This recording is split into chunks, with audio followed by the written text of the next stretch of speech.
wave all of you to the crowd. I'll make a few remarks. Na wacha niongee kwa Kiswahili ndio wasasi wetu waweze kusikia. Jambo la kwanza, vile mlisikia, jina langu ni John Ololtua. Mimi ni katibu wa elimu ama PS Basic Education. Na hapo awali nilikuwa katibu wa utalii ama PS Tourism. Leo hii nimekuja kujumuika nanyi kwa siku hii ambaye ni siku muhimu sana. Na ningependa kwanza kutoa shukrani kubwa kwa Mheshimiwa Waziri wetu, Mheshimiwa Murkomen, kwa kukubali kuwa mgeni wa heshima kwa siku ya leo. Tunampatia hongera. Hebu nisikie hongera za waziri. Nisikie tena. Asante waziri kwa kuwa pamoja nasi. Jambo la pili, nataka kuwapongeza wanakamati wa board pamoja na principal na walimu kwa kupanga hafla hii ya kupeana zawadi. Siku ya zawadi ni siku muhimu sana katika shule, kwa sababu ni siku ya kutiana nguvu, siku ya shukurani na siku ya kuzidi kupongeza wale ambao wamefanya vyema. Na ningewapongeza walimu kwa kazi nzuri mlifanya kwa kuwalea hawa watoto. Jambo moja tu nataka kuwaongezea kama walimu. Mimi mwenyewe nimekuwa mwalimu miaka mingi.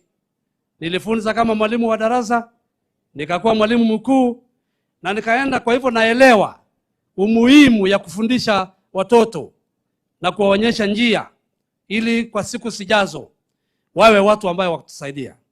Na kwa hivyo walimu, hongera, na mimi nataka kusema msidi kuweka bidii vile inavyotakikana. Maana baraka yenu iko. Na hata ukiona katika nchi yetu ya Kenya, wale watu ambao wako kwa vitengo mbalimbali ambao wameinuliwa katika county government, katika serikali kuu, utapata ya kwamba wengi walikuwa walimu. Na kwa nini wanainuliwa? Wanainuliwa kwa sababu ya baraka na maombi ya watoto na wasasi. Mupigie walimu makofi. Jambo la nne, najua shule haitaendelea mbele bila board. Na wanakamati wakiongozwa na mwenyekiti, mmesimamia hii shule, mkahakikisha kwamba infrastructure, ujenzi na mambo mengine yamefanyika. Na mimi nataka kueleza serikali inawatambua na msidi kuendelea hivyo. Na nakuja kwa wasasi, ile nifanya haraka kidogo. Wasasi mnajua, na mnajua vizuri, nyinyi ndio mzingi. You know, it's the basic unit of the family. Na mimi ningewaomba kitu moja, na hiyo ni kwamba muwe mnabariki watoto wenu nyumbani. Muwe mnawaombea, mnawatakia kila laheri. You prophesy about their life, about their future and what they need to become. But even as you prophesy, nyinyi pia mchukue jukumu ya kuwaonyesha nidhamu na njia inayofaa ili wakae imara katika nyumbani na wakae imara katika shule, na vile wanachunga mali ya nyumbani wachunge mali ya shule, kwa sababu nchi yetu ya Kenya ni nchi muhimu sana, na elimu ni kitengo moja ambaye lazima sisi wote tushike. Na mimi ningeomba wasasi wote wa Kenya kupitia Tenwek High School leo ambaye nimekaa pamoja nanyi, hebu tujirudie, tujiangalie, tuone role yetu itaendelea namna gani. Nikimalizia ndio nikuje policies za serikali na yale mambo ambayo mmetuuliza. Nataka kuongelesha watoto wetu ili niende chap kama mwalimu. Wanafunzi mpo? Hebu mnisalamia hivi kama mpo. Wanafunzi mpo? Are you around? Are you great? Are you ready to learn? Now listen to this voice. You know, the voice of your parents and your leaders like Wasiri here, and the board and us, is the voice of God. So I want you to be very keen as I speak to you today. I want to give you 3 tenets of wisdom. Then I'll stop that, and then I say something about the ministry, and then I end my speech. The first thing is that, you know, there is a season and a time for everything. And the Lord has put you to be in Tenwek High School this time and this season. And when you are put here, you are number one. I am happy I saw what you wrote in the bus. In God we trust. That is number one. Tenwek High School. In God we trust. Number two, I really want you to respect your parents and your teachers. It's very important, it's very necessary, and it's required. And number four, which is the last comment on you, is that you must always have a dream, and a big dream, and a vision, and work hard for that vision, and also protect.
Wengi ambao walikuwa transferred na bado hawajakuwa replaced, na kwa hivyo kufikia mwezi wa 9 hivi tutaenda kuhakikisha kwamba at least tumefanya replacement, hata kama sio walimu wote, lakini tutakuwa tumefanya replacement kiasi ile inawezekana.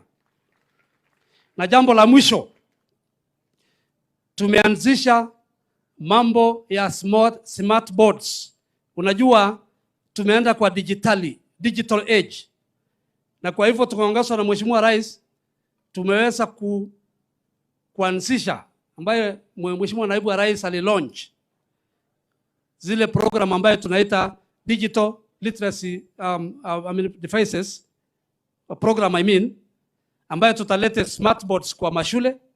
Hapa Bomet shule 251 za junior school watapata hizo, na hiyo smart board watapata smart board pamoja na tablet, na hizo itasaidia kwa mambo ya kufundisha watoto wetu, and it can bring about what we call interactive learning. Na hiyo ni program ambayo serikali imeanzisha apart from capitation na mambo mengine ya miradi ya serikali ambayo zinafanyika. Kwa hivyo lengo letu ni kuungana pamoja ili mambo ya elimu iendelee juu. Nyinyi tu kazi yenu, kama ni wanafunzi wasome, kama ni walimu wafundishe, kama ni wazazi wafanye bidii yao. Na leo naona mambo ya michezo imekuwa mzuri. Mheshimiwa Rais amewapatia basi na najua mambo itakuwa mzuri. Kwa hivyo mimi nataka kusema asanteni, Mungu awabariki. Nikiwaocha nafikiri sitakuwa nimefanya makosa, na mnajua mimi pia ni mmoja wenu. Niliwahi kufanya hapa Bomet kama District Education Officer, na nikafanya pia kama County Director of Education wakati tuli elevate Kaplong Girls na hii shule ilikuwa national school tukiwa pamoja na Sosion. Mimi ndio nilikuwa mmoja wa wale ambaye wamefanya hivyo, na nimetembea katika kila shule katika hapa Bomet. Kwa hivyo hakuna pahali sijui. Kwa hivyo si mimi niko area. Niko area siko area. Niko area siko area. Na mtafanya kazi mzuri. Mtaunga serikali yetu mkono. Mtaendelea kabisa. Ama namna gani? Mambo iko poa. Hebu nione. Basi nasema Mungu awabariki na asanteni. Wapi programu ya kuja nimemaliza. Asema asanteni sana na nawaachia baraka ya Mungu nyinyi wote. Asanteni. Thank you. Mpikeni makofi manne wanafunzi. Makofi 1 2 3 4 Asante sana Katibu Wizara ya Elimu Daktari John Otuatua kwa kutoa ushauri huu na saha kwa washikadau wote ambao wamehudhuria hafla hii. Mgeni wa heshima waziri, baada ya katibu wetu kuzungumza, niruhusu niwaalike maafisa wawili wa vyama vya walimu dakika moja. NAT Secretary, Executive Secretary NAT Langat and Kimeto, dakika moja. Nashukuru. Hawa wangwana ni watetezi wetu, wote ni wazazi wa shule hii. Kwa hivyo karibu sana Langat. Sunday, our Chief Principal, Chief KC, Waziri Murkomen, our members of Parliament present, Senator Suziant, Honorable Joyce Korir na Honorable Kilelt. Mi naitwa Desmond Langat, and we have come to welcome Waziri here at Tenwek Boys High School. And I will not talk much because of time. I will only request our PS education. Here Bomet, we have an issue, Bomet East constituency. Our whole sub-county without class 1 as a national school. So we are requesting like Longisa Boys deserve to be class 1 so that we move the county. Secondly, is on the issue of teachers, P1. We thank the president for employing 126. We are doing percentage is almost 30% in 3 years, while the other former leaders could not employ it.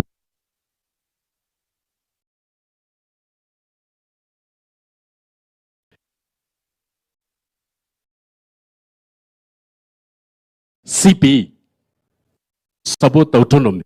The only autonomy you recognize is autonomy to a child.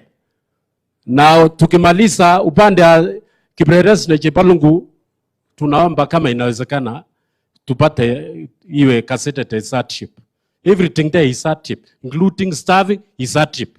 You find a day school with 3 teachers, so kind request. Otherwise, Waziri, after this, we are inviting walimu wakata Tinkembo for celebration. So if you not find time, Waziri Murkomen, you will send senator to come and say hi to teachers, including wametoka mpaka Marakwet. Tuko na Kimurto pale hapa Kembu tu, but you will find time because wangai baba iti lotul asante sana.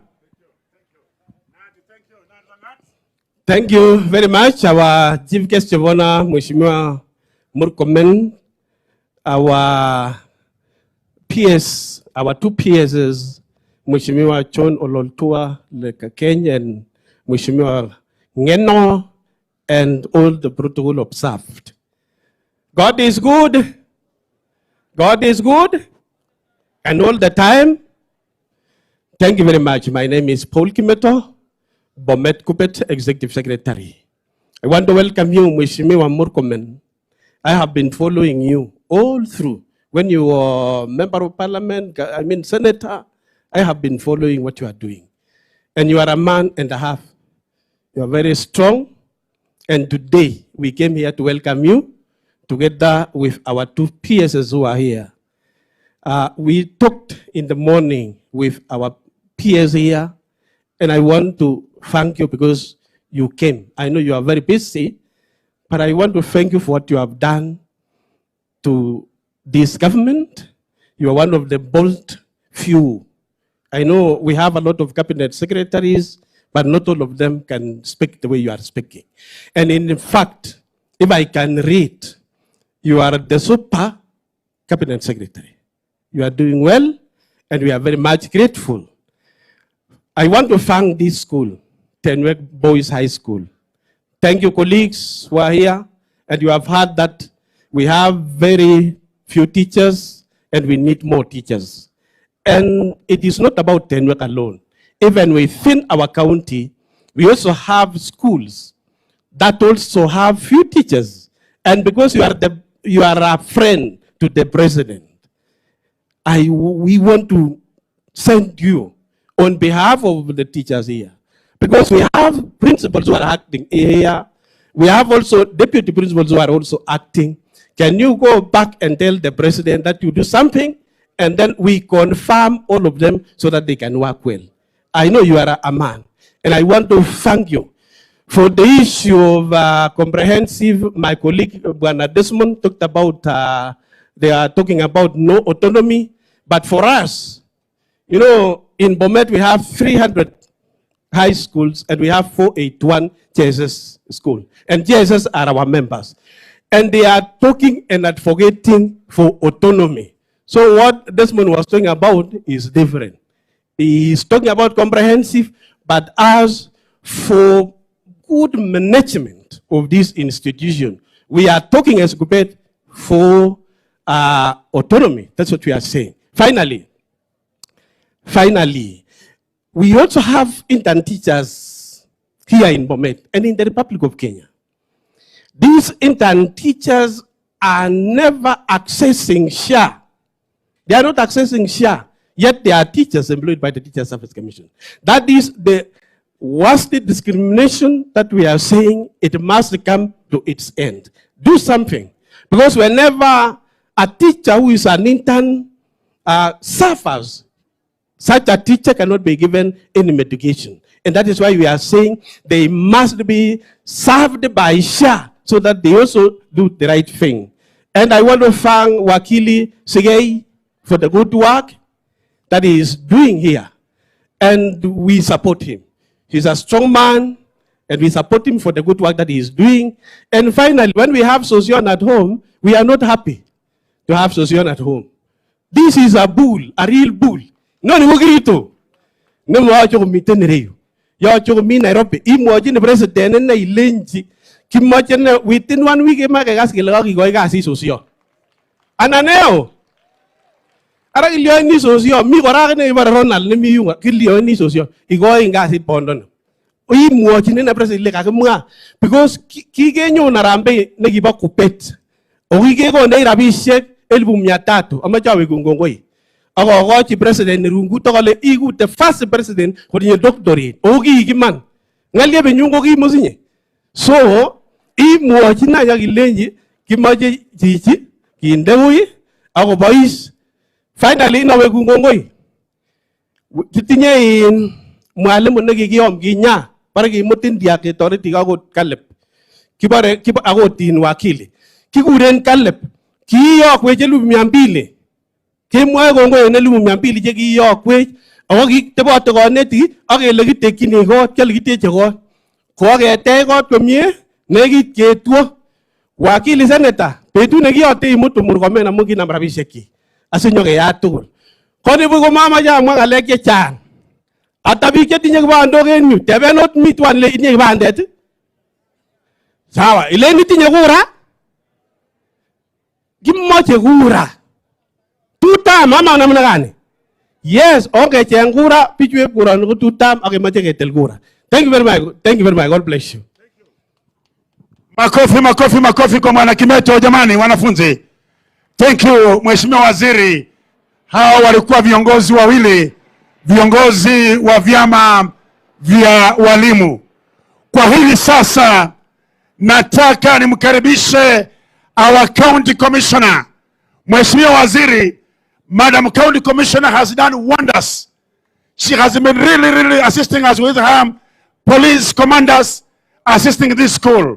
So, nataka tuweke mikono pamoja, tumkaribishe hiyo ndege ambayo mnayoona imekuja kumchukua PS John Olentuantua. Hiyo ndege inakuja kumchukua Mheshimiwa PS. Kwa hivyo Mheshimiwa County Commissioner. Thank you, madam. Asante sana Bwana Senior Principal.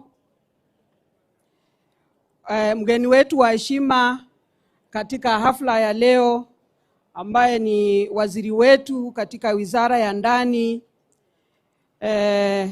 Interior and National Administration, Mheshimiwa Kipchumba Murkomen, PS wetu wa Environment, Engineer Ngeno, viongozi wa kisiasa wakiongozwa na senator wetu wakili Hilary Sigei, wabunge wakiongozwa na mbunge wa hapa Bomet Central, Mheshimiwa Kilel, Mheshimiwa Joyce Koril na Mheshimiwa Toto ambaye ni women rep, chairman wa BOM, chairman wa PA, alumni wa shule hii, wale wafanyikazi katika idara mbalimbali ya serikali, county security committee members, principals wa shule mbalimbali kutoka kwa hii county, wazazi, wanafunzi na viongozi wote mlioalikwa. Habari za jioni. Ochamege. Bwana asifiwe. Ama mnanipata? Mko na furaha? Unionyeshe kwa furaha. Tungekuwa huko kwetu Ukambani na tuko na mgeni wa heshima, waziri wetu, tungekuwa tunapiga ile mbinja ya kina mama ya huko Ukambani. Waziri wetu, nataka nichukue fursa hii niungane na viongozi wale wengine katika kaunti hii ambao wamekukaribisha, nikukaribishe katika hii kaunti ya Bomet. Nataka saa nikueleze ya kwamba kaunti hii usalama uko sawa. Nataka nishukuru viongozi wote na wananchi kwa kuhakikisha kwamba tuko na usalama, sababu bila usalama hatutaweza kufanya kazi zetu za kimaendeleo. Of course kuna challenges kidogo hapa na pale ya maneno ya kiusalama, lakini nataka kukuhakikishia waziri ya kwamba wale maofficers wetu kuanzia ngao mpaka police officers na sisi sote tunafanya kazi kwa bidii kuhakikisha kwamba usalama uko shwari katika hii county. Nataka pia ni kuripotie waziri ya kwamba miradi yote ya kiserikali, national government projects zinaendelea mzuri. Tulikuwa na challenges, zingine zilikuwa ziko na shida hapa na pale, lakini sote tumekwamua, na kuna ile kamati ya county ya kumonitor projects za serikali, na tumekuwa kila mwezi tunapanga siku moja kuzunguka kuangalia ya kwamba hizo miradi za serikali kuu zinaendelea vizuri. Pia waziri, nafikiri unajua kwamba umetupatia gazetted, umeoperationalize gazetted administrative units. Tuko na divisions, tuko na locations na tuko na sub locations. Nataka kukuripotia kwamba kama the divisions, our regional commissioner amehakikisha kwamba hizo division mpya zote ziko na assistant county commissioners. Kwa locations na sub locations, nataka kukuripotia kwamba tumeanza interviews.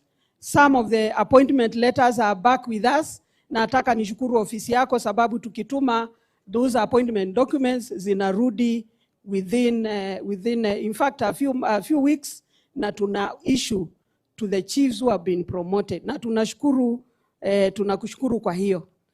Nikimalizia nataka kukongratulate Tenwek High School. Nafikiri nyinyi ni watu mmejipanga. We are very proud of you as a school because this is one of the best schools we have in the county.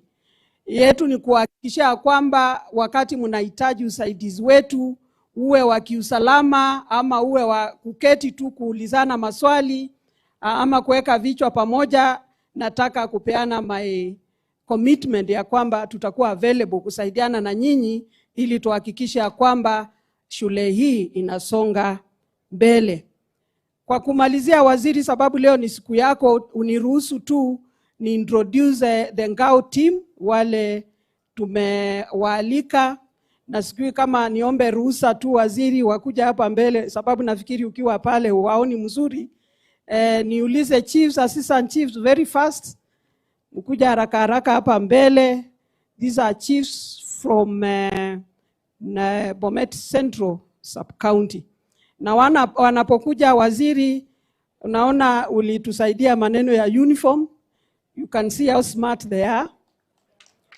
They are very motivated.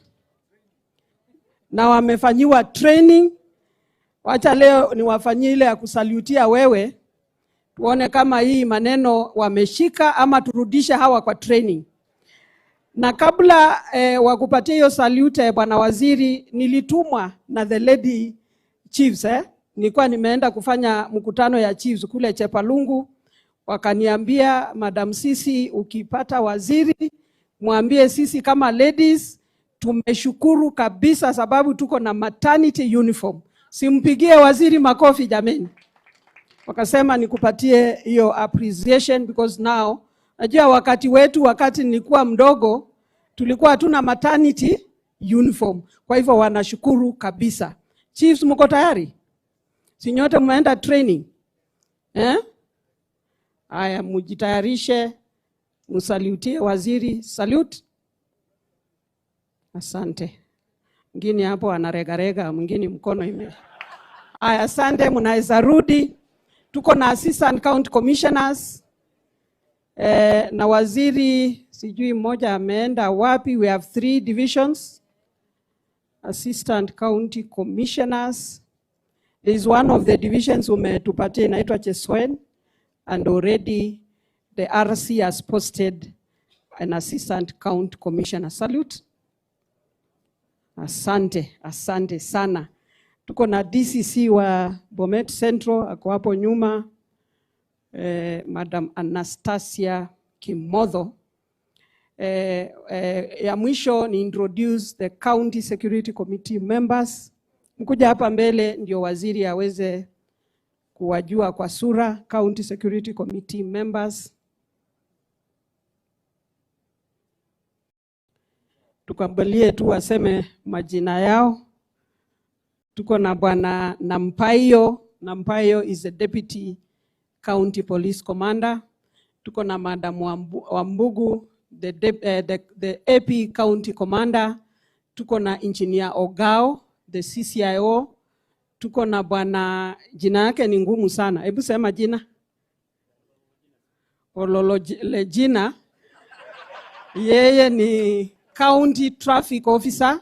Tuko na bwana Rusei, the secretary to our committee, na tuko na bwana Onyango, the prisons commander. Thank you very much, waziri. Nataka nimalizie hapo na nimuite Engineer Dennis Chepkwony, who is the chair to the alumni, aje aendelee kwa hiyo sehemu nyingine. Karibu Engineer Dennis Chepkwony. Thank you very much.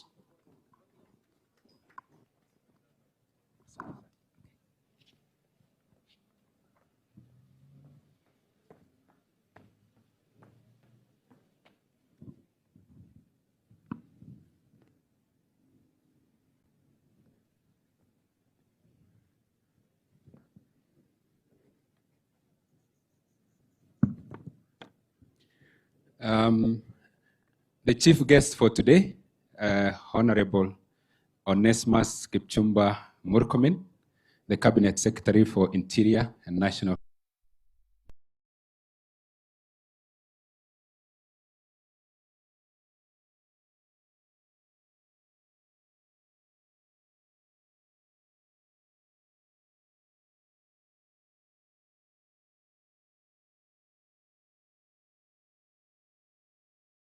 Yes, for education, in the interest of time.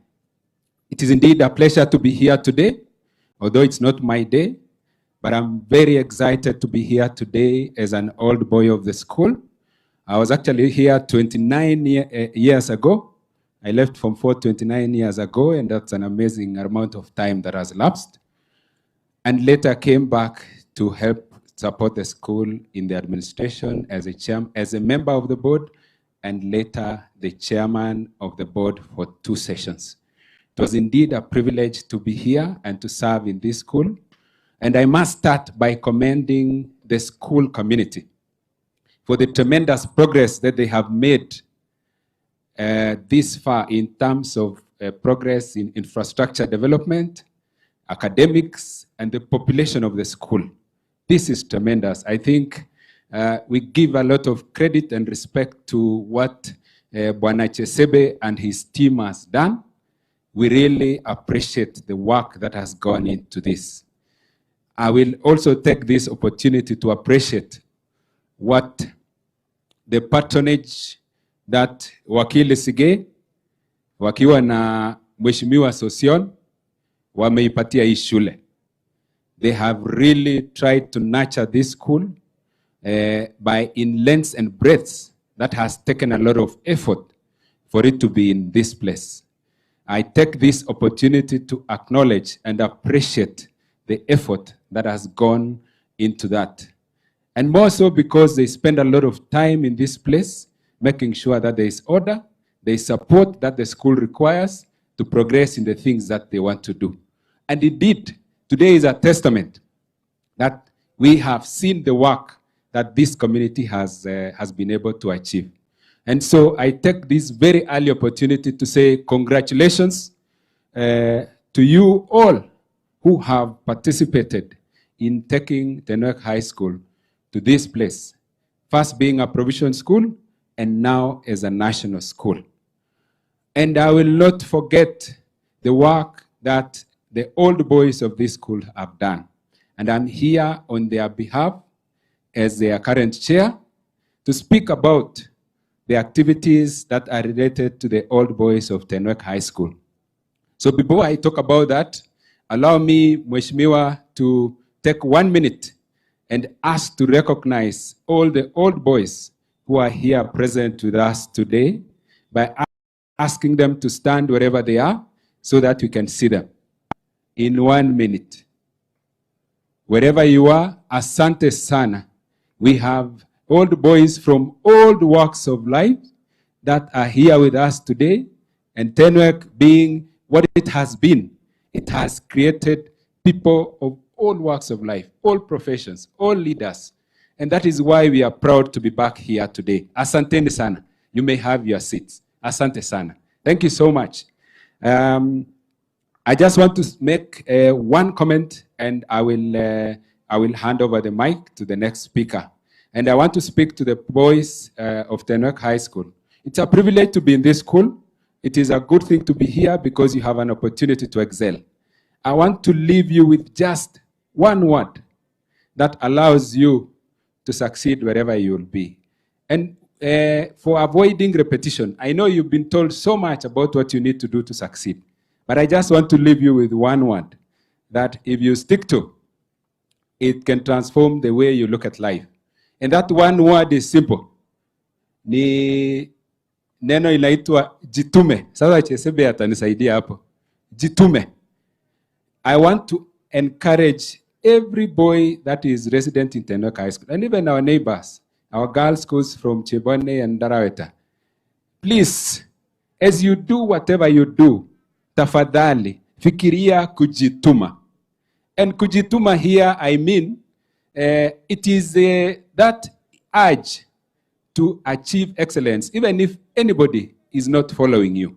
If you do that, I want to tell you, it doesn't matter the kind of capacity that you have in terms of intellect and all that. You will succeed in what you go out to look for. Because there are so many people who are smart in this town. I've seen so many people who are known to have the best IQ. There are so many people who are supposed to be the best achievers. But because they are not able to inspire themselves to do what they are supposed to do, they don't get anywhere. And the people who get somewhere are most of the time the people who are average but wanajituma. So please, in this season of digital transformation, the world is open for you, kujituma. Whatever skill you want to build, whatever learnings you want to do, the world is open. And I must say and recognize the efforts that this government is doing towards building the foundation for empowering every citizen of this country to contribute in building the nation through digital transformation. I was telling somebody the other day that when I went to the university, I had never touched a computer. But today, with a vision that is embedded in bottom-up economic transformation model, every corner of this country is having access to internet. Every corner of this country, there is a place you can walk into and open a computer and do what you want. It is a privilege that most of us never had, but it's in your time that you have, because there is a recognition that technology and digital transformation is what will drive the agenda for the rest of the industry, including agriculture, including education, including healthcare, and everything. Because unless you have access to that, it is very difficult to be progressive in what you do. So please, I urge you, jitume. That is the word I'm leaving with you. And I want to say at this point, if there is a living example of mtu mwenye anaweza kujituma, is other than our chief guest today. And it is not a random talk that I'm talking about. I sat with the Waziri before 2013, somewhere in a corner in Westlands. And guess what Waziri told us? He said he is going to contest in Elgeyo Marakwet against none other than the richest man in the country at that time, the most powerful person in the country at that time. I don't know whether you guys have heard about the total man, Nicholas Biwott. May he rest in peace. He rose up. I don't think he had another job then. But he came and told us, look, I'm going for this thing. Aliamua kujituma. So when we sat in that meeting and listened to him, he gave us the inspiration. But I kept asking myself, how is this possible with this kind of scenario of a guy who has all the resources to mobilize to go through the county and campaign? But guess what happened? Guess what happened? Because huyu waziri alijituma. Hajajipata hapa. He actually garnered in that election 84,000 votes against 24,000 votes by the most powerful man then. Because aliamua kujituma. He didn't have the resources that he needed to campaign. But he was determined because he knew what he wanted to do. So he is actually, in all practical purposes, and a living example in the current system of a person mwenye amejituma.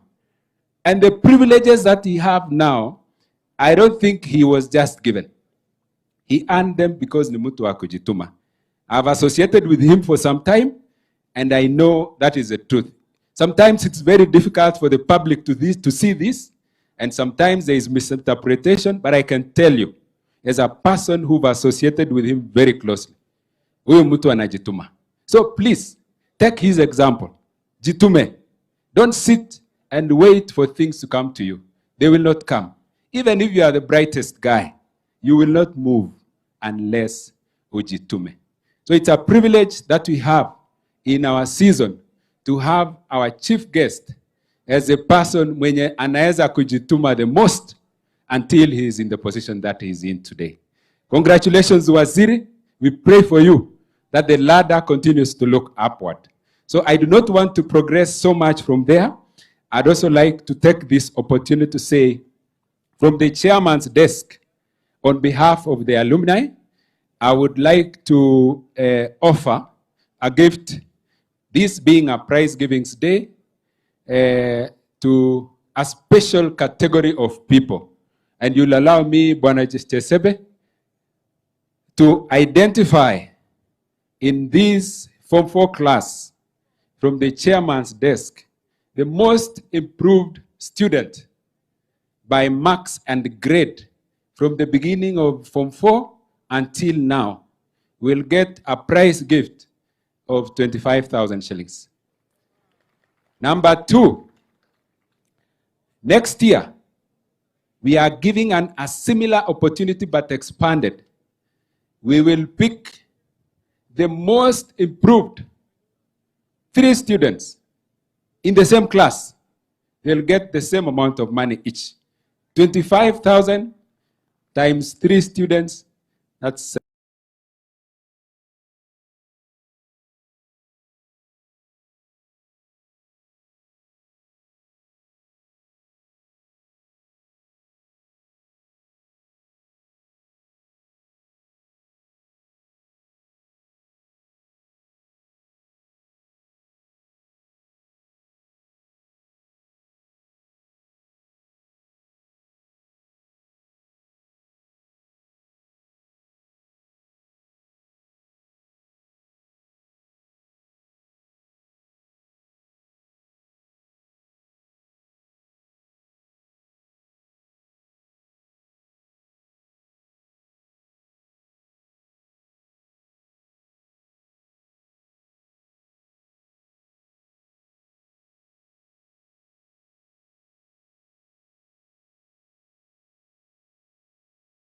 of this school until where it is today. He has that interest and he has a passion to see excellence in this school. I wish to pay special tribute when he is alive so that he knows that there is some work that is done and it is recognized. Mheshimiwa Soshon, pongezi sana. May God bless you and may he bless your children so that they may not lack as well. I take this opportunity now to recognize a few of the alumni that are here with us today, and allow me, Mheshimiwa Waziri, to invite to stage now an alumni, an old boy with a stellar career journey that spans not just Kenya, but internationally in the field of medicine. He has been somebody that many people have looked up to for success, and he is an example. He's another living example of success due to hard work and excellence. Allow me to invite to stage to give his comments Professor Florentius Koech, who is with us today and is the old boy of Tenwek High School. Karibu, Professor.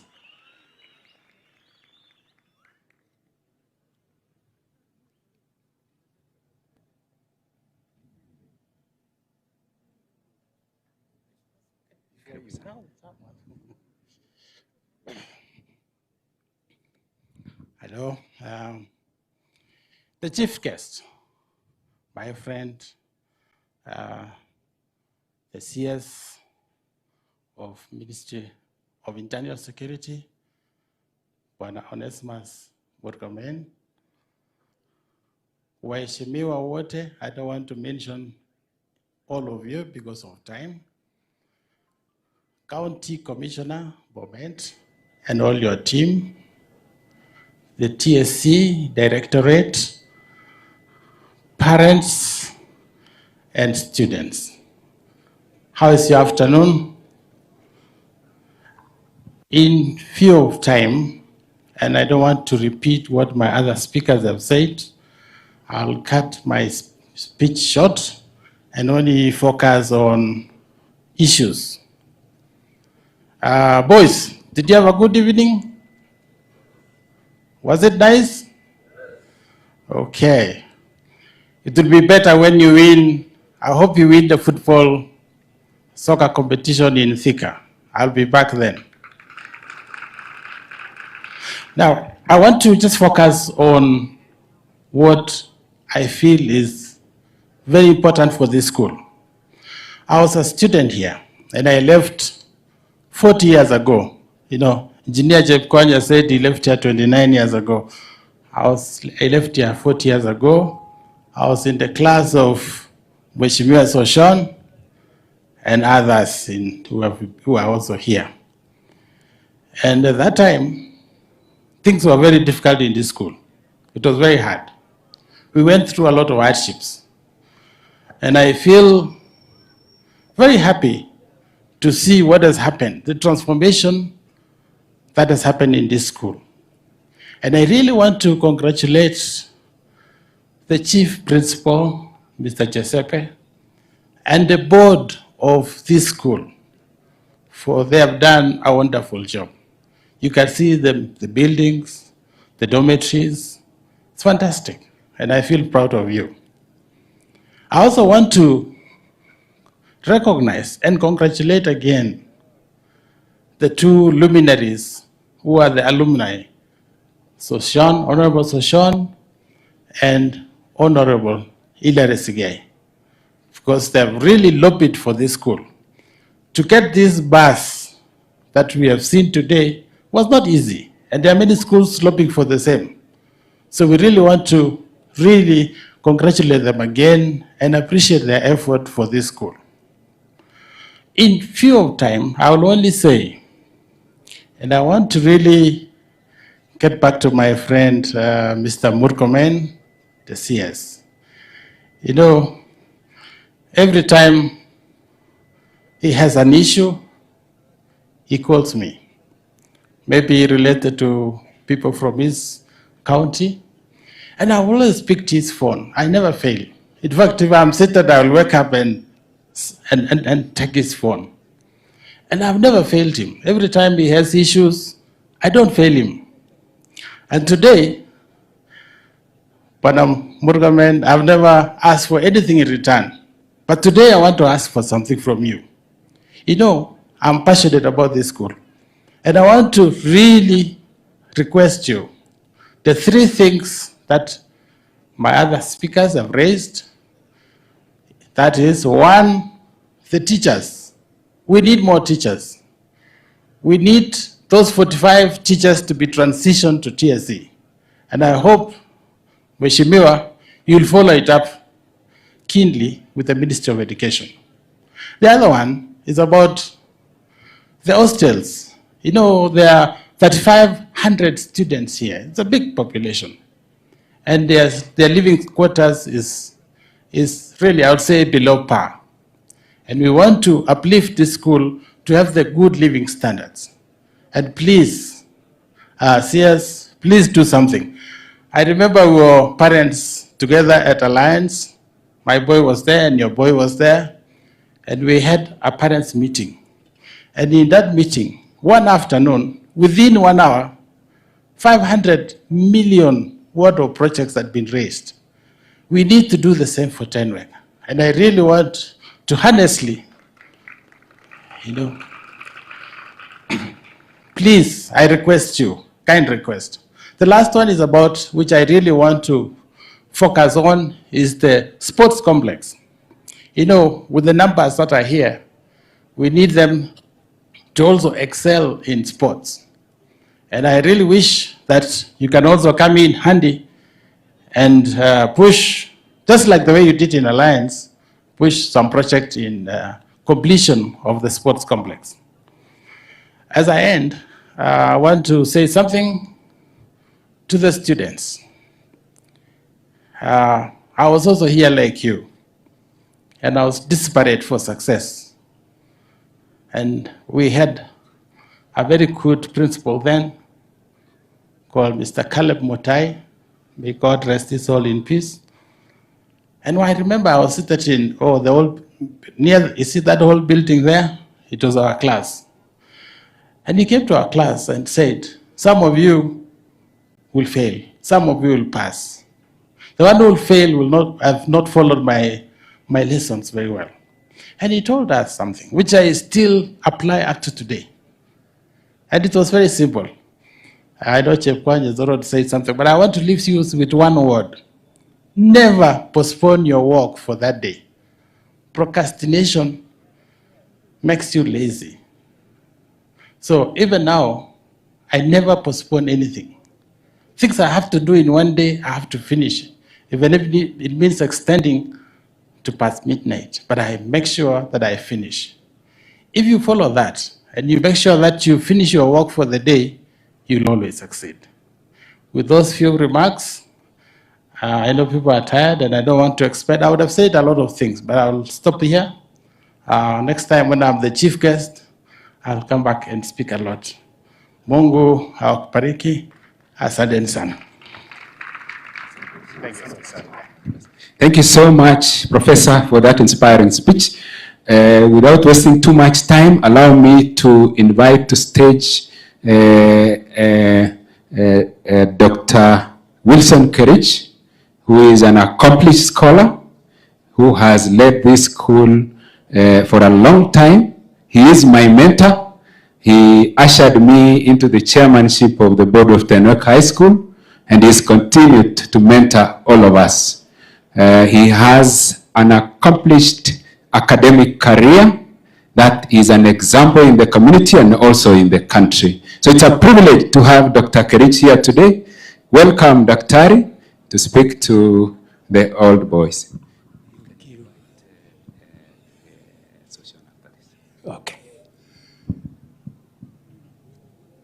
Our guest of honor,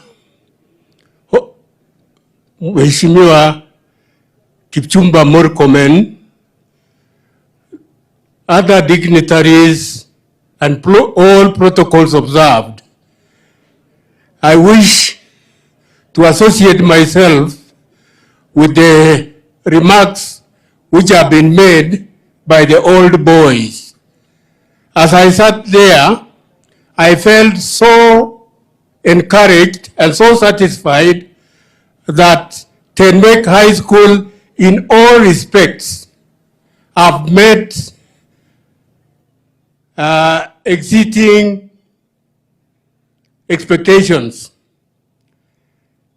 I want to thank everybody who has enabled Tenwek to achieve those achievements. Now, as I sat there, I looked, being one of the oldest old boys, I left this school in 1971. 1971, just a year before the late Honorable Conness, may his soul rest in peace, Franklin Bett, and the former PS, Dr. Nehemiah Ngena, left the school. Now, when I came to Form 1 in 1968, the whole school was 139 students. You can't believe it. The whole school was 139, 35 approximately per class. And after my first year in school here, there was a double stream. And the school remained small for a very long time. I want to say that in my own heart, I want to thank the principal of the school for the way he has steered the school. He has steered the school in a very good way. The way he runs the school, sometimes comes to the school as an educator, and I see how he runs the school. He's a wonderful person. I knew him before because he taught my son in Alliance. And all the developments, he has cooperated with the board and cooperated with the old boys and brought development to the school. I want to say that with that togetherness and togetherness with the parents, the school will move to greater heights. I don't want to repeat what the other old boys have said. We are so happy, and we want to request the students, when you leave this school, remember to come back and support the school so that we will achieve greatest heights. Just imagine for a very short time, Mr. Mutali Jesebe has been here, and the transformation which we see. So, with your assistance, you will enable the school to rise to the greatest heights. I also want to say that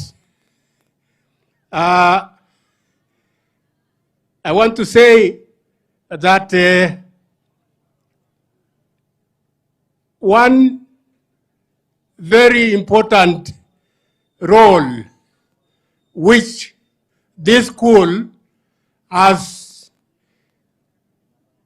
and I saw it today. Before, Tenwek was almost solitary, but now it has mentored many other schools. It has brought a number of schools so that they can benchmark with it. There's nothing which is hidden, and Tenwek still goes higher, even with that. And therefore, we want to pray that as the school develops, other schools around will develop. I want to end there. I didn't want to say much more because my colleagues, the old boys, have spoken a lot about the development in the school. I want to say that we are committed and we will remain faithful. Where I went to school, there were old boys, and those days they were really old. The Maseno school, where I went, when they called old boys, the real old boys came with walking sticks. So we want to commit ourselves to the goals of the school by being very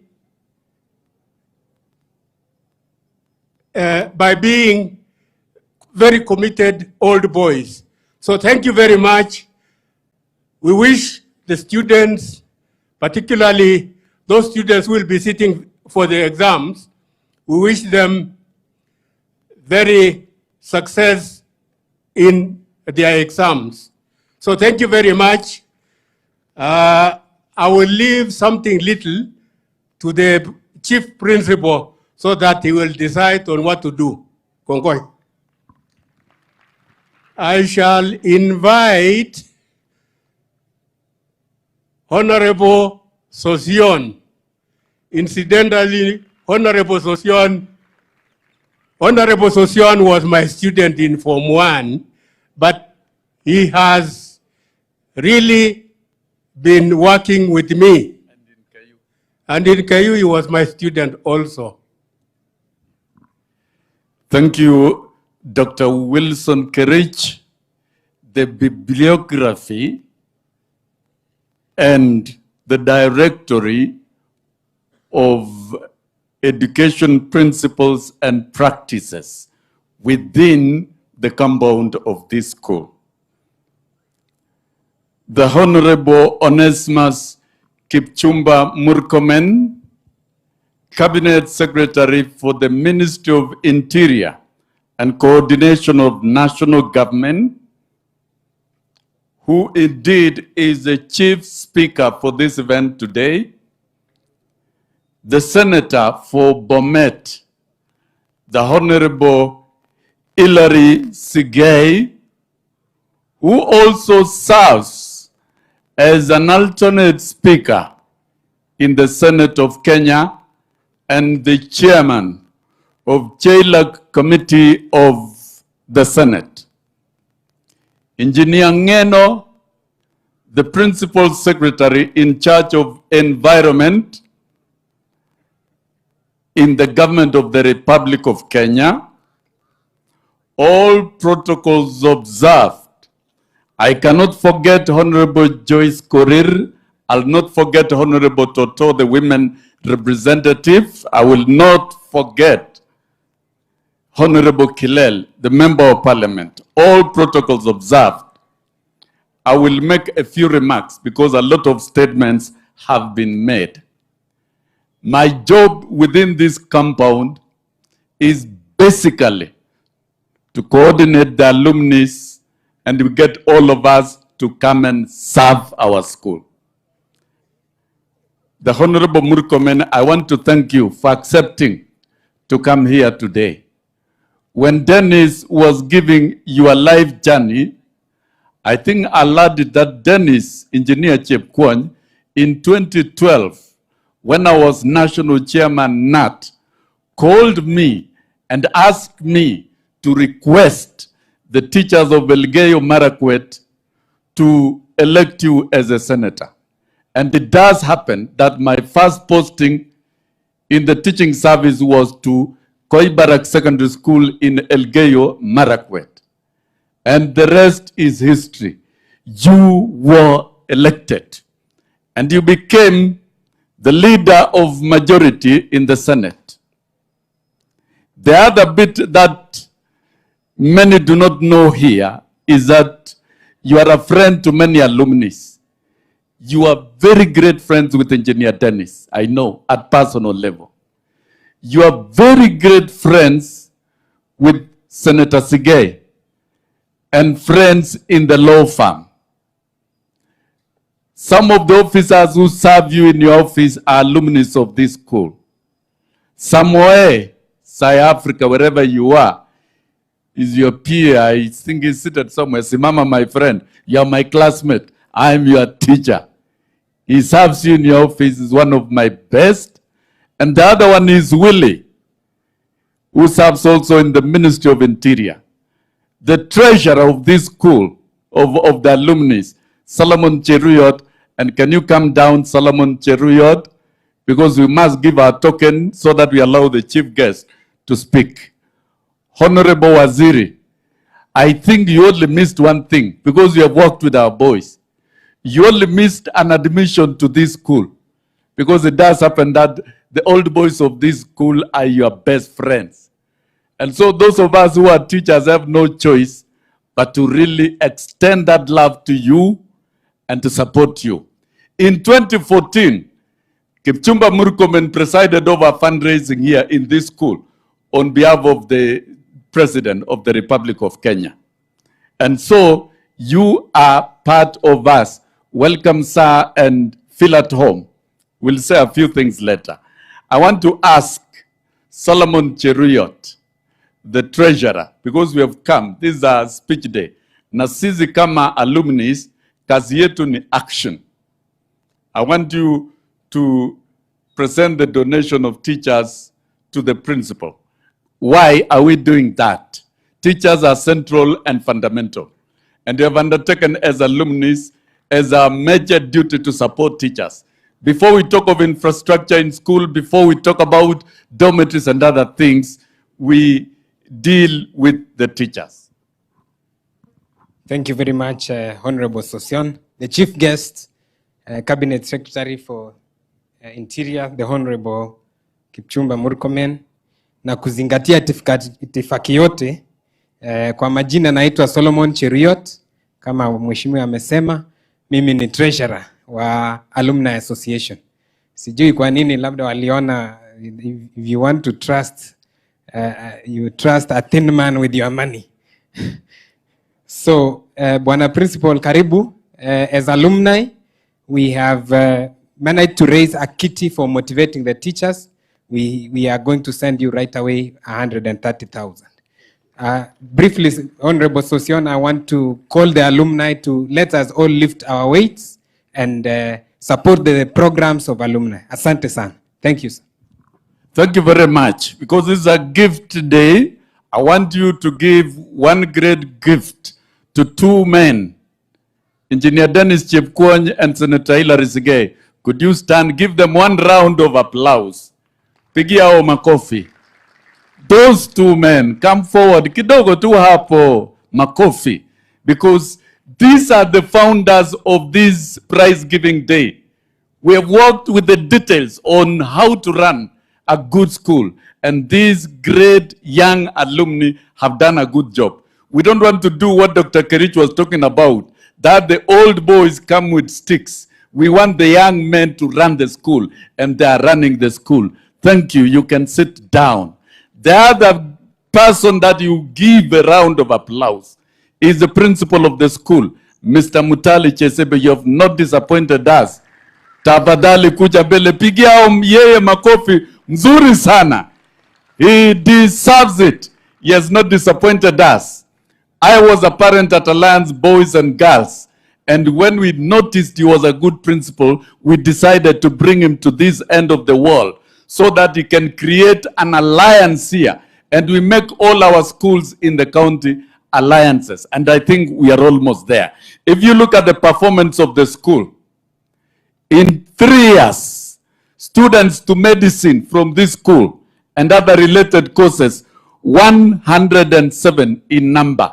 And Dr. Florentius Koech, the chair of the alumni medical team, I think you are proud to have a big team in different universities in this country.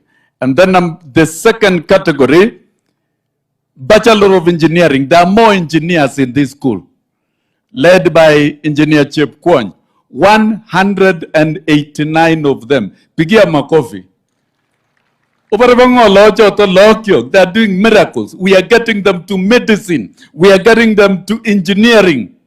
This is great progress that we have achieved as a school. And then the third category, your chief guest, is your career, lawyers. In 3 years, this school has sent 40 students to Bachelor of Laws. So tuko na lawyers wengi, makofi. That is great stride. And our mission is one.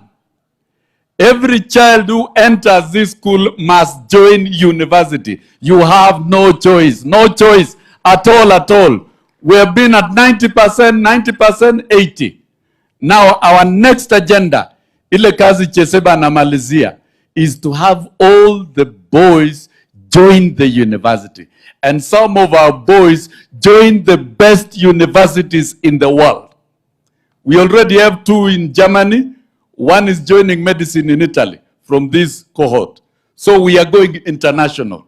Pigia hao makofi. So if you are a boy of Tenwek High School, it is your business to join the university and join the best university. No boy should leave this compound without joining university. And that is possible. It shall happen. So mutupigie makofi so that it does happen. I also want to welcome the girls of Chebane, the girls of Ndaraweta girls, the principals of all our schools from the county. Pana Chief Guest, this school was meant to be a center of excellence to mentor other schools. From today, beginning from here, we hereby pronounce that this school will be a fountain of assistance to all other schools in the county. That the principals of all other schools should now start collaborating in thorough, rigorous, and intensive benchmarking. And may I declare, I'm not a prophet. All the girls of Ndaraweta who have walked in here, you must also all go to university. All the girls of Chebone, the same thing. We want, when we are getting 50 doctors here, we are getting another 50 doctors at Ndaraweta girls. And the same case in Chebone. Sindio, that's the progress we require as a county. Yes, Isaik also here, I must mention. Isaik, you are doing very well in terms, it's a day school, but it is a school that is sending students to the university. And so overall, today is not a prize giving only for Tenwek High School. It is now an agenda for the county. And I call upon the elected leaders who are here of the county, Mheshimiwa Toto, Mheshimiwa Joyce, Mheshimiwa Kilel. Can we now build collaborations and ensure that our schools are succeeding? We need Alliance girls here in Bomet. We need many Alliance boys here, more Tenweks, and it is possible. It takes only good efforts for us to do it. It is not mine to speak today. We have a guest of honor. But we have received a bus. There are 3 things about education. Quality teachers. And I agree, Florentius has spoken and has made a great request. I didn't know Florentius, when a chief guest, was your friend. And now I've seen, we will admit you as a honorary member of the alumni of this school. And that one request, it is possible within the signature of the president of employing 116,000 teachers. Na ni sisi tulitengeneza hiyo manifesto. Sige is a lawyer of UDA. Na mimi mnanionanga kwa TV nikiuza agenda ya UDA. I'm very good in lobbying. So I lobby government agenda and lobby everything.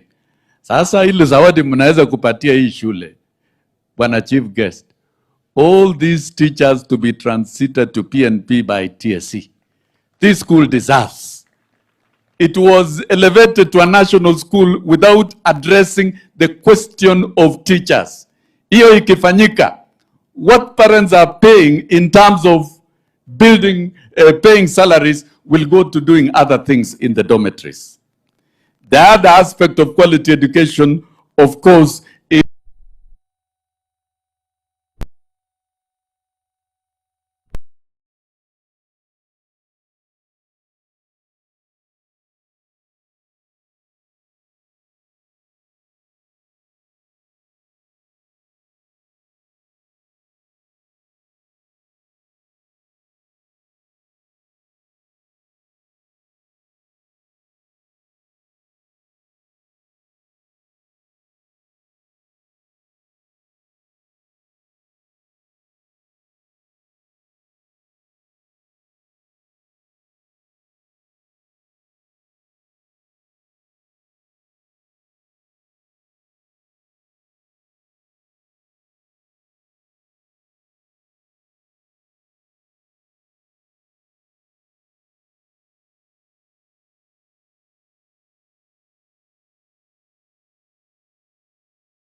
As they come, I want to recognize members of County Assembly who are present.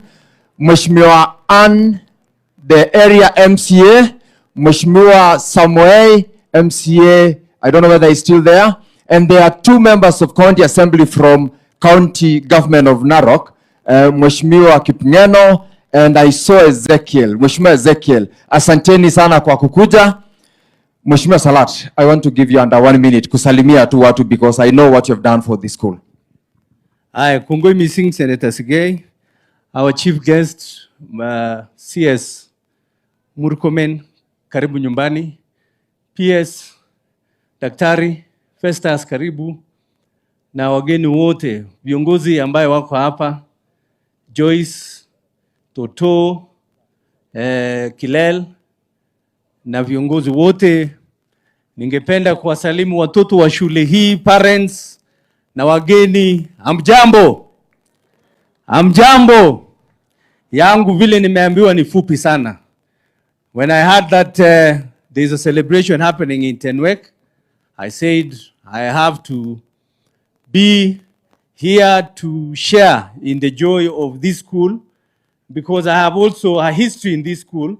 I never went to school here, but when I was a member of parliament, tulijenga library, tukalete hiyo lam, hiyo iko hapo sahi, no, hapo, tukalete hiyo lam, na tukafanya kazi. Na mimi nimeshukuru sana. Yangu tu ni kusema, juzi, nimeokoka. Na vile nimeokoka, I am always being tempted by the devil. And I heard that recently, the devil passed here. Ikalete shida hapa. Students, do not allow in your life, in this school, because some of you may leave this school without knowing what Tenwek means. It means 10 weeks. For the missionaries who came to Kenya, it took them 10 weeks to come from the coast to here. So this is a very hollow ground. So don't allow the devil to sell or to have even any room here, because all that the former students, what they are doing for you is to make your life better. Just know that you are only here for 4 years at max. Why waste your time by having this, the devil, I call the devil, this shetani, ambaye nakuja hapa kulete shetani. Ashindwe, semeni ashindwe. Lemomwe, nyinyi watoto ya shule, sema ashindwe. Na form 4 ya this year, I want to wish you well. I really want to wish you well. I thank His Excellency the President for what he has done by giving this school the donation of the bus. And I want to tell my friends, Usion, where is it? Where is it? Mama mun yere ngajarani tinyiweri kuba eme. So muiteni nye mamingi Kongo. I wish you well, I wish you well, I wish you well from folk. Hii shule ni tamu sana. Siku ingine walipita nikalete ng'ombe. Kyoke tutetane sobe konyoyu. Nikale nyinyi next year nasikia wanalete 40,000 kwa wale wanashinda. Mimi I will be bringing money. Money. Ochaboge eno. Kimi serikali itabara Ruto nitore tamanje chi. Kwa onaene gine oxen next year. Kibu tuku ko baba. Kongwe. Chief guest of today, Waziri Murkomen, all protocols observed. Mama amanga leke chang anegwa mzazi in sukuli reyo. Kwa unalega age ngalal chama board on our behalf. Kina magitoka makuwa mzazi, ke sabote ni sukul, age sabote ni programs chemiten sukul 100%. Awa atasi anyawale wanafunzi chama this year, candidates came makini the very best. Aga gesudera korale kimakini President William Samoei Arap Ruto 2 terms. Kagile William Ruto ko 2 term mama 2 term. Kale 2 term mama 2 term. Aga seta Arabit asa mesauti kwa geno limbais. Ako alele kora tuta men wakili sika kaweche ne ama kunja mnyach. Ako makini jamnyach chita aga tugul. Asanteni sana, Mungu awabariki. Asante sana Mheshimiwa Bernard Bet, Mheshimiwa Nick Salat. At least you've kept time. Mheshimiwa Kilel, the host member of parliament. Mheshimiwa Kilel, nataka nikupe nafasi pia ili uweze kutusalimia na kuongelesha watu wako. Saa zile huyu Mheshimiwa Kilel anakuja, mmeona basi leo tumeleta ile ya Mheshimiwa Rais. Kuna ingine tunapata very soon, nafikiri atasema jambo. Mheshimiwa Kilel, tafadhali. Asante sana wakili. Guest of honor, CS Interior, wageni wote wale wamefika hapa leo, nataka kusema asante sana kwa nafasi ile mlipata. Tuwe pamoja, tunajua kuna kazi mingi sana CS uko nayo, lakini nataka kusema asante sana sababu umepata time. Hii siku ya leo ilikuwa siku kubwa sana, siku ya muhimu sana hapa kwetu, sababu tumekuja kupokea pasi yenye tulipewa na rais. Alituambia anatuma pasi na leo tumepata hiyo pasi.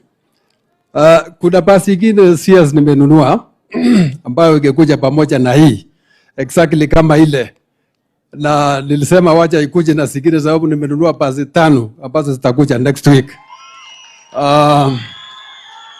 So tutakuja tena, tutakuwa na ceremony kama hii. Tunaweza ona kama tutapata nafasi kuja hapa kufanya launch ya hizo buses 5. Alafu tukitoka tunawaja Tenwek. Kuna shule zingine sasa tulipatia mabasi kama Singorwa High School watapata basi. Nimeona Darayo Dakar sasa pia watapata basi. Kapsagaru watapata basi. Alafu Morit pia watapata basi. Hizo ni mambo tunafanya CS ndio education, masomo ikuwe sawa kwa wanafunzi. So nataka kusema asante sana kwa nafasi hilo umepata. Ukipata nafasi CS in the next 2 weeks tutakuita tena ukuje tufanye launch hizi basi zingine tena. Kwa wazazi nataka kusema asante sana kwa ushirikiano yenu ambayo mmekuwa na shule. Wakati nilisikia shule ilipata moto, nilisikia wazazi ndio walikuja kusema. So watoto nataka kuambia msiwapatie sana wazazi wenu kazi mingi. Kama kuna shida ya shule mnatatua hapa ndani. So nataka kusema asante. Kuna programs mingi tena tunafanya, si Tenwek peke yake, tunasaidia maneno ya infrastructure. Tenwek Day ambayo iko nyuma yetu, tutakuja tuchenge laboratory na administration block. Na nataka kusema asante sana J7 principal ambaye naitanga senior kwa ile kazi unafanya kusaidia jirani. Uliniambia zile locals wanatumia, ulisaidia. Endelea kufanya hivyo and then Mungu atasaidia wewe. Nataka tena kusema asante kwa ile kazi unafanya vizuri sana hapo Bomet. Ukisimamia Bomet High School ambayo rais pia alitupatia pesa. Rais nilimwambia nimeweka pesa kando ya shule kujenga shule, akatuongezea 50 million ambao sasa shule karibu inaisha. Ile shule inakaa kama hii exactly for CS, na siku ya kufungua tutataraji tena, tarajia ukuje tena. So nataka kusema asante sana wakili Senator kwa ile kazi umefanya. Nimesikia jina yako ikitaja sana hapa, kumaanisha sasa unaendelea kufanya kazi mzuri. Tuko pamoja na ile ushirikiano tuko nayo, tuendelee nayo.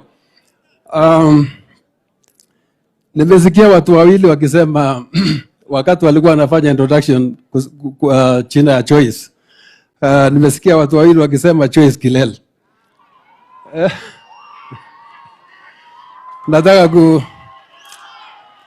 Nataka kusema choice na Kilel ni watu wawili tofauti na hatuna uhusiano wote. So asante sana kila mtu, nataka kusema asante. Karibu sana. Asante sana Mheshimiwa Kilel. Mumesikia vijana wa Tenwek.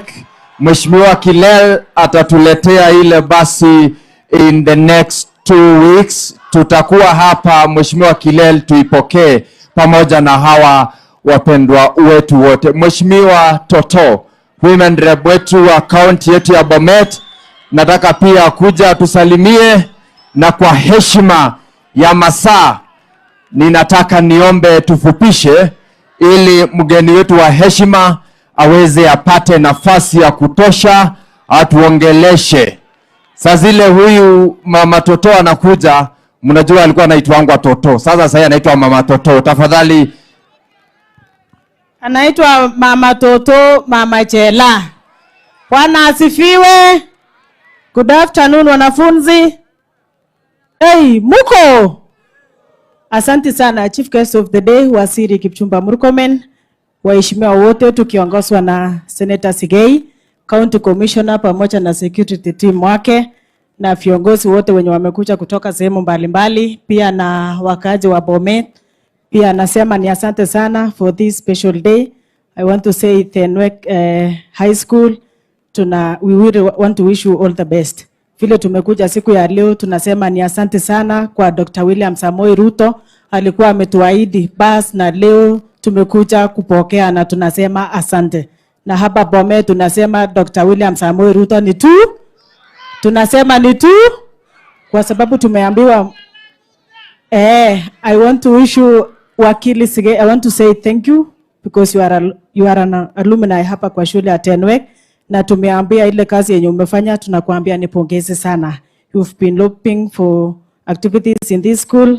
We know you are also going to lobby more, and we are going to cooperate together so that we can have the best for this school and other schools. So ni hayo tu kwa sasa, kwa sababu tunaendelea kwenda function nyingine amache kitu kama wachiko ngoi sigi. Organolo for the school to go forward and for the school to progress. Kumi nguvu nebo sigi. We don't want to forget. Amache wale viongozi ana wazazi chebo shule ni kirorip shule ni ukikwata. Na pia walimu amache walenjini asante sana, tuongozwa na walimu Mutali Chesepe, umechunga hii shule sana pamoja pia na wanafunzi. Ya mwisho, I want to wish Form 4 all the best as they prepare to sit for their exams. All the best. I only have 3 things for you. One is discipline. I know when you are disciplined, you are going to achieve whatever you want to achieve. Number 2, hard work. When you are in school, that you've been given that opportunity, can you always work hard.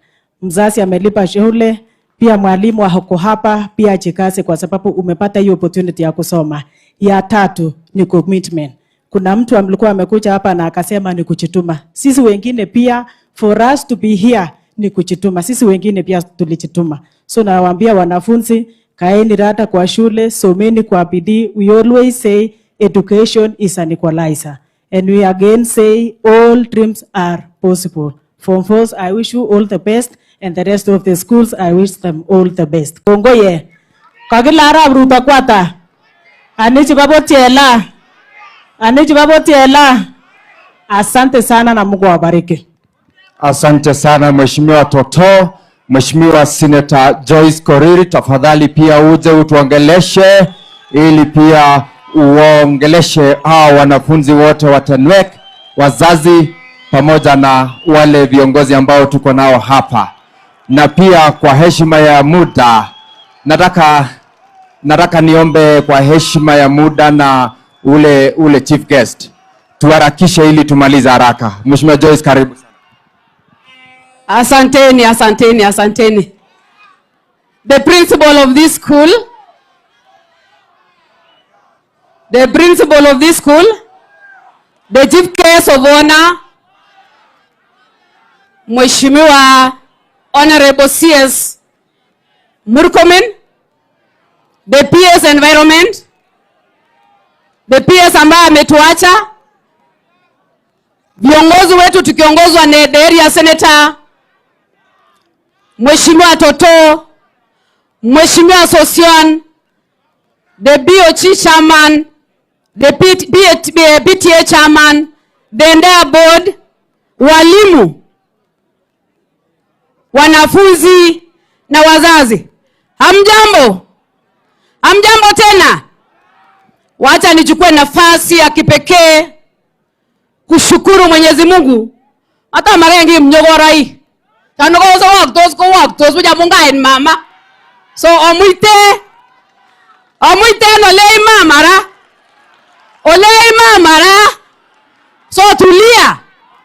wacha kustuka, nimefika na niko area. So wacha nishukuru wanafunzi, niseme pongezi kwa sababu ya kazi nzuri mnafanya na walimu ya kutunza mashule zetu na kwa kutia bidii katika kazi yenu. Wacha niseme shule ya Tenwek. Mimi ni mama wa Tenwek High. My father-in-law was a student here.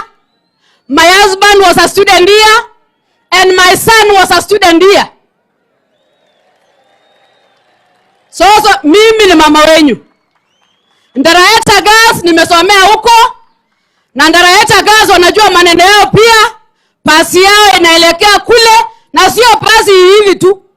Nataka kumwambia mbunge wa hapa, Mheshimiwa Kilel, Mheshimiwa President ametuletea pasi yake. Ana lokaza sigi. Kako get President basi nyi.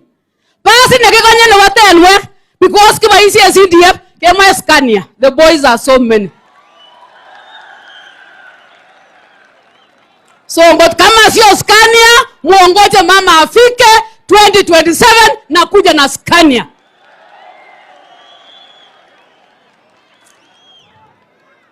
Mwisho nikimalizia, wacha nishukuru waziri kwa ile kazi nzuri ambayo unafanya ya security. Na wacha nikwambia ya kwamba the team ambayo tuko nayo hapa Bomet ambayo wanasimamia security tukiongozwa na madam wanafanya kazi nzuri. Na wacha niseme Mheshimiwa Waziri, kama hatuna amani kwa nchi yetu hakuna maendeleo.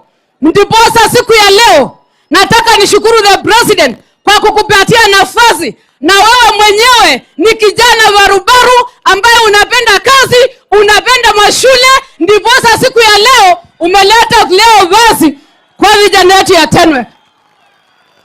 Nashukuru pia wanafunzi wote ambao wamekuja siku ya leo, kwa sababu Tenwek community, we have the best students in the country. They are very disciplined. Mungu awabariki, Mungu awaonekanie, and I wish you success in your exams.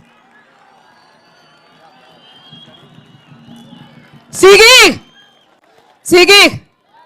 Sukuli royu. Lagochu ngoche cho. Kimoche kineta bien ne kararan. Kiongozi age tugul na ale kijana yako sukul ona ole tindo shot. Kijana age tugul na ale kijana yako wa kanisa ina ile shot. Obogo kimamara. Ongoi. Asante sana Mheshimiwa Joyce. Nataka munipatie dakika 3. Aya, sawa. Jamani, tutulie kidogo tumalize hii kazi ya shule. Nataka nichukue nafasi kidogo kabla sijampatia Principal Secretary Engineer Ngeno ili aweza kukaribisha Mheshimiwa Waziri. Niseme tu mambo matatu. Kwanza ninataka kushukuru Mheshimiwa Principal Chesebe na timu yake yote ya walimu na wanafunzi wa Tenwek High School na wazazi, kwa sababu bila hawa leo hapa hatungekuwa na sherehe kama hii. Mtihani ile tulifanya last year ilienda vizuri, ndiposa leo huyu waziri amekubali akuje akuwe chief guest. Principal Chesebe, we respect you. Tunakuheshimu na timu yako yote ya walimu. Nataka kusema tukikasana na kuleta maendeleo Tenwek High School, pia nyinyi hapa ikishafika msimamie kwa njia ile inafaa, na ndiposa sisi bado tuko. Ya pili, infrastructure ya hii shule. Waziri, unaangalia ile dormitory pale imewekwa mabati jana usiku, tumemalizia leo asubuhi. Juzi tulipata shida kidogo, lakini kwa sababu ya uhusiano wema kati ya administration ya shule na watu wa kijiji hapa and the entire security team, tulisema siku ya leo lazima mpango iendelee vile ilikuwa imepangwa, na ni kwa sababu ya uhusiano wema tuko sawa kimaendeleo. Infrastructure ya shule Chesebe and the leadership, tunakwambia asante pia. Hiyo dormitory inaendelea kumalizika, vijana watarudi pale kwa sababu hawa vijana ni watiifu, hawa vijana wako discipline, hawana shida, hawana mambo, wanapenda shule yao, na pia na waheshimu na watolea kofia kwa sababu mlikubali tubaki ili siku ya leo iendelee vile ilikuwa imepangwa. Ya tatu, Principal wetu Chesebe, Florentius ameongea, Sosiana ameongea, na viongozi wengine waziri wameongea wakiomba usaidizi kadhaa wa kadha wa shule. Sitaki kurudia ile kitu, nasema tu wewe nimekuelewa na kujua vizuri sana. I know what you can do, I know your capacity. Yale tumeomba ya walimu, hawa walimu 46 ikifika mwezi wa Septemba, waziri tafadhali ufanye vile tumeomba ili tukue na walimu wote hapa. Ile 12 million tunatumia kila mwaka tuweze kuweka kwa infrastructure ya shule. Na najua utaweza kufika pale kwa sababu nitakutuma pia kwenda kumwambia Mheshimiwa Rais asante kwa sababu ya basi ile tumepata leo. Saa zile unamshukuru, uongeze pia hayo maombi yote tulikuwa tumeyaomba. Kwa upande wako, kwa sababu nataka kumalizia, this is not my day, this is your day. We have been here with you before. I know we were here in 2014. Tukakuja pia hapa in 2018. In 2014 tulikuja hapa kufanya mchango wa kusaidia shule. Wakati huo ulikuwa senator. Baadaye pia tukakuja na Deputy President Professor Kindiki hapa, tukiwa na wakfa kama huu wa siku ya leo. Leo pia umekubali kukuja hapa. Mimi mwenyewe nikiamua kukupaka rangi, hautapata nafasi ya kuweza kuwaongelesha hawa watu, kwa sababu wewe ni mmoja wa wale viongozi ambao umesikia umetambuliwa hapa, umejituma. Wakati ulikuwa senator, ukaenda ukakuwa kiongozi ya walio wengi, sahizi ukawa umekuwa waziri. I know you are one of the strong pillars of the government of President William Ruto. Yale mimi nitakwambia hapa ni kukushukuru na kukuombea, kwa sababu mbele iko sawa, mbele imepangwa vizuri, and I know you are hardworking. You work hard. We will celebrate you as we progress in managing this country beyond the position that you are currently holding. Ya mwisho, kwa sababu Dennis aliongea hapa, mimi sitaki kurudia yale Dennis alisema. Waziri, tutakuhitaji hapa si leo peke yake, si kesho peke yake, ni siku mingi kadhaa, kwa sababu we know we need proper leadership, and with your leadership across the counties that you have, we have experienced peace in this country. And I want to appreciate the county commissioner and the entire Ngao team kwa sababu ya uongozi wema ili tumeiona hapa Bomet. Inamaanisha kutoka kwako juu, uongozi huo inateremka mpaka sisi wenyewe tunakuja kuipokea. Tumekupatia yale shida kadhaa tunayo hapo Bomet, hapa Silibwet, hapa Merigia, hapa juu. Kuna wakati tumekuwa na shida kidogo, na najua hayo ni kidogo, ile utatatua. Siwezi nikarudia mingi. Lakini sasa nimalize kwa sababu nataka nikupe nafasi. Vijana wa Tenwek mpo? Vijana wa Tenwek mpo?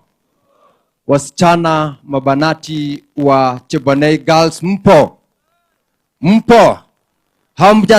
Hamjasikika muko? Ndaraweta Girls muko? Ndaraweta Girls muko? Aisaik mupo? Mupo wapi? Mweke mikono juu. Alafu Tenwek Day nimeambiwa pia wako hapa. Wanafunzi wa Tenwek Day bado wako? Hawa hawako hapa. Waziri, leo tumesanya haya mashule manne kwa sababu Tenwek High School is a center of excellence in this county. Ndaraweta Girls, Chebonei Girls, and Isaac are sister and brother schools. Being here today is an example of leadership that we would want. And we celebrate you all, those who've come to celebrate with us. To the boys of Tenwek High School who are going to represent us in the nationals football, beating strong schools like the likes of the schools from the north is not easy. I want to celebrate the boys, and I want to encourage you that mukielekea pale national, muweze kungarisha jina la shule letu Tenwek High School. And in a very special way, I want to thank the volunteer coach ambaye amekaa hapa bila kulipwa, ametusaidia kutufunzia vijana. Nelson akiwa mahali pale yupo, tutaonana na wewe baadaye, kwa sababu hawa vijana kufika mahali pale wamefika ni mkono yako imechukua. Ya mwisho, ama chawe kigongo isigi chagogo saboten Tenwek High School kongeten kingebwanyu. awe kwa gongo ya moon. Without you, kotomo miten Tenwek High School as nemiten. Ninawaambia asanteni sana sana. Waziri, ukienda kumwambia Mheshimiwa Rais tumeshukuru kwa basi ile tumetolewa hapa na wewe mwenyewe umeendesha, umwambie pia hapa sisi tumejipanga na tunajua Mheshimiwa Rais amefanya kazi. Kando na ile basi tumeleta leo, walimu wetu wameandikwa wengi. Hata kama tunasema tunawahitaji wengine, wengi wameandikwa. Na kazi mingi sitaki kusema kwa sababu leo ilikuwa ni siku ya mambo na shule. Tunakutuma na neno moja tu. Ole njini waziri, kuba ole njini President Ruto, kimite nagechek mrengo nebo 2-term and Tenwek. Nataka wazazi nisikie, is that the message you want to send waziri? Bas, sitarudia kupita hapo. Principal Secretary, my good friend Engineer Ngeno, sazile unajitarisha kuteremka, hawa vijana na wasichana watahitaji watoke hapa na kukula kitu inaitwa mkate na mipango mingi. Sasa hivyo sazile unajipanga ukikuja hapo, kujanga polepole ukipanga, ukifika hapa nitakuwa nimemaliza. Wasichana wa Isaac, wasichana wa Chebonei, wasichana wa Ndaraweta Girls, thank you for joining us today and you must succeed. Vile Soshona amesema, you must succeed. Nitawachia Isaac, wasichana wa Isaac shilingi 50,000 wakule mkate yao leo. Nitawachia pia wasichana wa Chebonei Girls shilingi 50,000 wakule mkate yao leo ya wakili. Nitawachia pia wasichana wa gani Ndaraweta Girls shilingi 50,000 wakukula mkate ya wakili. Na vijana wangu hapa Tenwek High School, mnajua vile tunafanyanga. Nitamalizia nikisema, nataka nichukue nafasi nipatie, nitasema nyamazeni. PS tafadhali ongelesha watu wako, alafu uchukue fursa.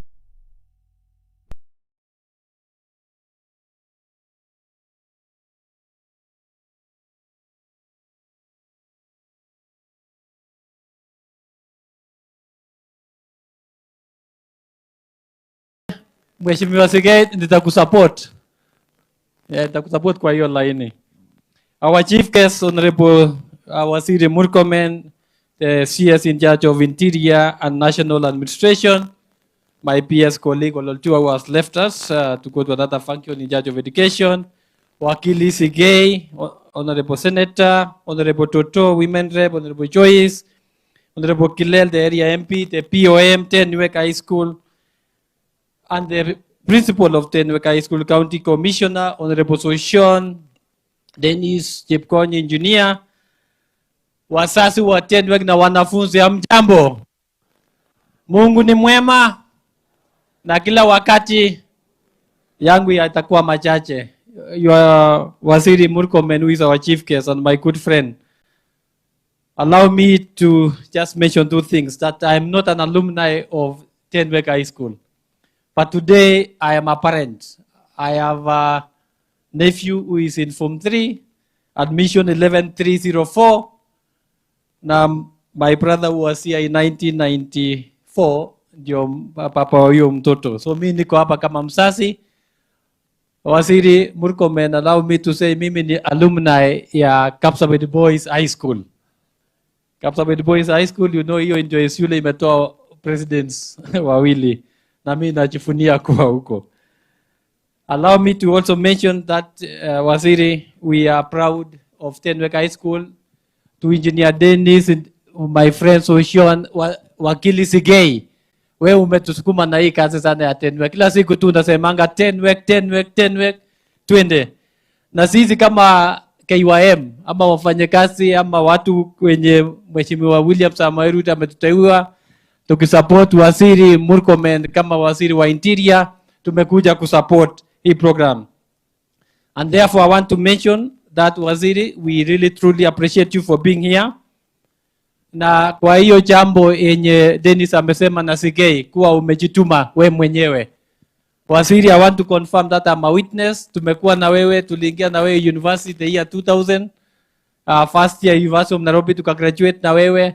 Na tumekuwa na wewe na tuko na wewe kwa hii serikali. We kweli unajituma. Na nimeona mbele iko sawa kwa Waziri Murkomen, ndio? Hapo ndio iko sawa, na hapa tunasema tutam kwa Mheshimiwa William Samoei Ruto. Harambee! Harambee!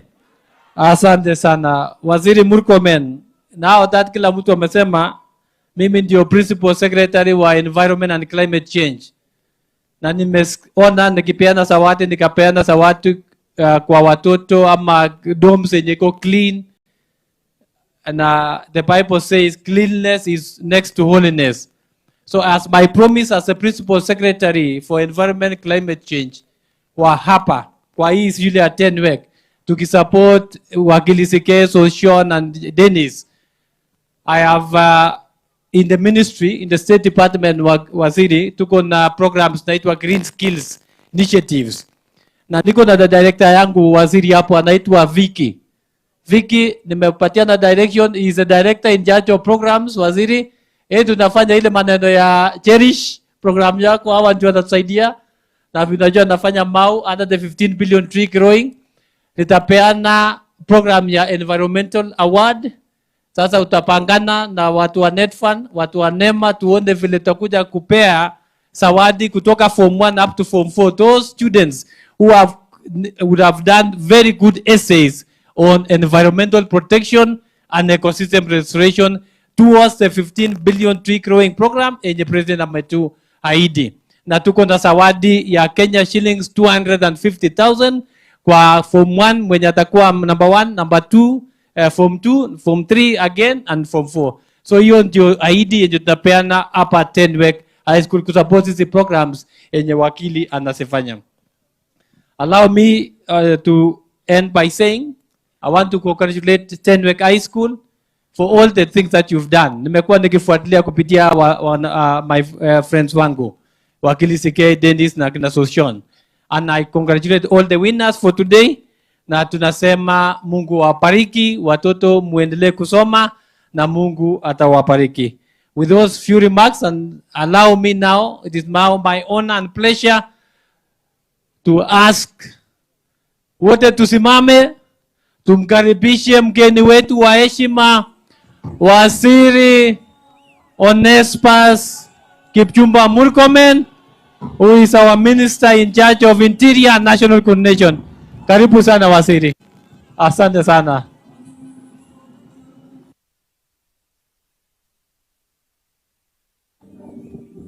Please,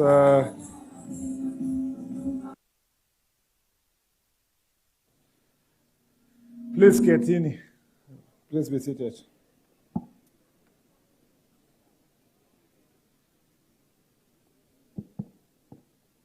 The PS for Environment and Climate Change, Dr. Engineer Festus Ngeno, the Senator of Bomet, Honorable Hilary Sigay, the Member of Parliament, Honorable Richard Kilel, Senator Joyce Korir, Honorable Lynette Chepkorir Toto, ama Mama Toto,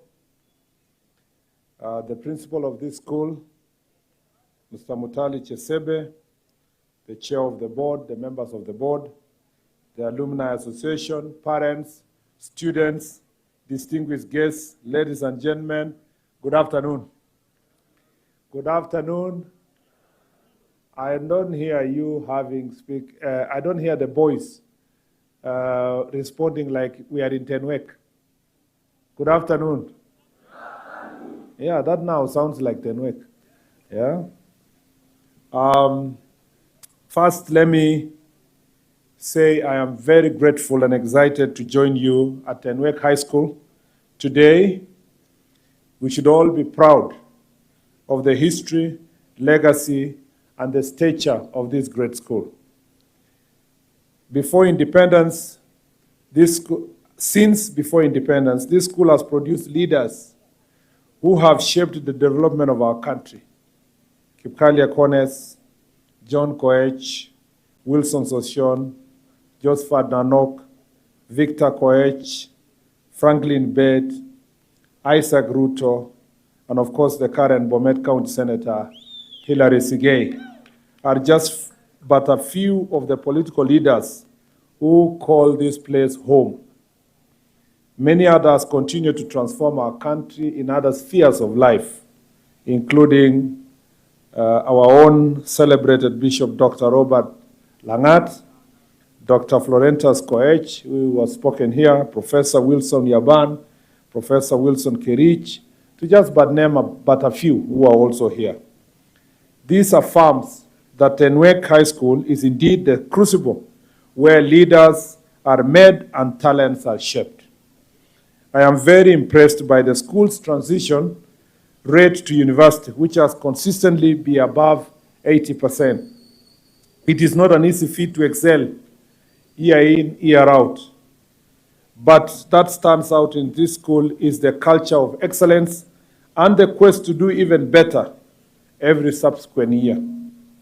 I wish to salute the parents, teachers, non-teaching staff, and the students of this school, both present and past, for upholding this competitive mindset.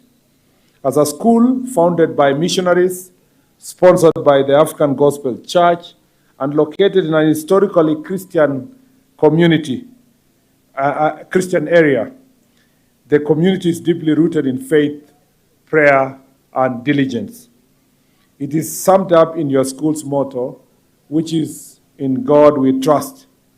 And I hear it is, I see it is prominently displayed in your uniforms.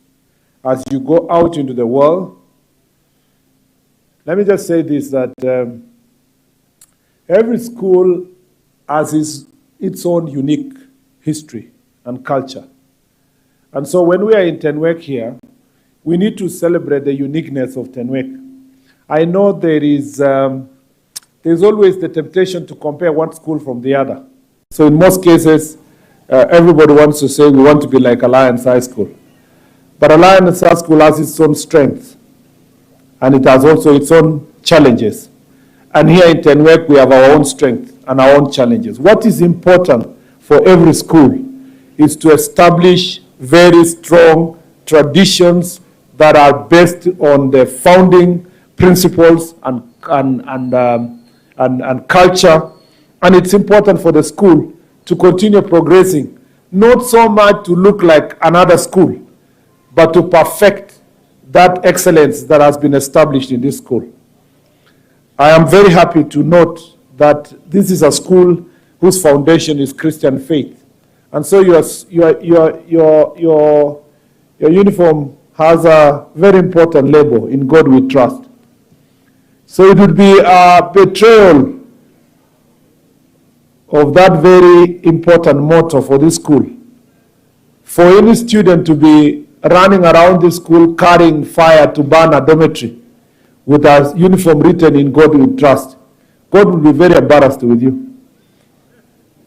It's important for us to internalize those principles. And I think there is a very, very fundamental issue that needs to come out of education. I am one believer. I'm a parent. My son is in Form 4, like many Form 4s who are here. And so they're doing exam in another 3 or 4 months. But as a parent, my greatest dream is not so much that my child has an A, although that will be a great blessing. He's also working hard to get it. If he gets, we will all celebrate in our family. But if there's something I'd like to get from school, it's an holistic growth of our boys, of our children.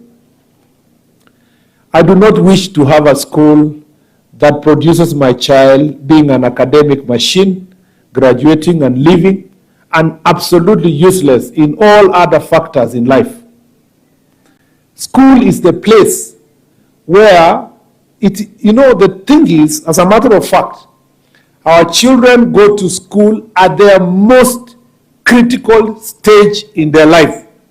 They are leaving childhood, they are becoming teenagers, and they will leave school when transiting from teenage to even an adulthood.